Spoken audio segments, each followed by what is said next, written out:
आता सण छोटा असो किंवा मोठा असो, घरामध्ये जो काही पसारा होतो तो अगदी बघण्यासारखा असतो.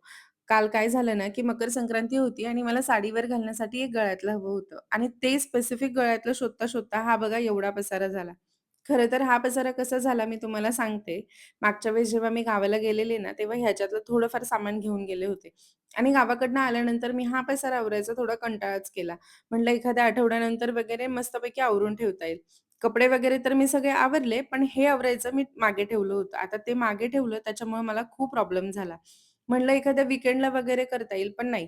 मकर संक्रांती आली तरी पण माझ्याकडनं काही हे आवरणं झालंच नाही आणि काल माझा खूप गोंधळ उडाला. त्यामुळे म्हटलं, की आता हा फेस्टिव्हल तर गेला असा, पण पुढच्या फेस्टिव्हलला माझी परत एवढी गडबड नको व्हायला. त्याच्यामुळे मी आज सकाळी उठल्या-उठल्या सगळ्यात आधी हे आवरायला घेतलं. खूप थोडासा वेळ लागला, जास्त काही टाईम लागला नाही. पटपट सगळं ऑर्गनाइज करून ठेवलं. लागणाऱ्या एका ज्वेलरीच्या सगळ्या वस्तू एका ठिकाणी आणि बाकीच्या सगळ्या वस्तू एका ठिकाणी ठेवल्या. आता ही सगळी ज्वेलरी मी माझ्या लग्नाच्या वेळेसच घेतलेली आहे. तुम्हाला ह्या ज्वेलरीचा व्हिडिओ हवा असेल तर मला कमेंटमध्ये सांगा.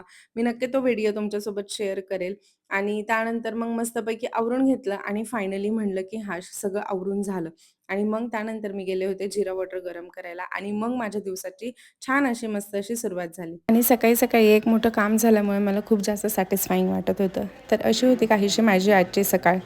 तर चला मग भेटूया पुढच्या व्हिडिओमध्ये. तोपर्यंत बाय.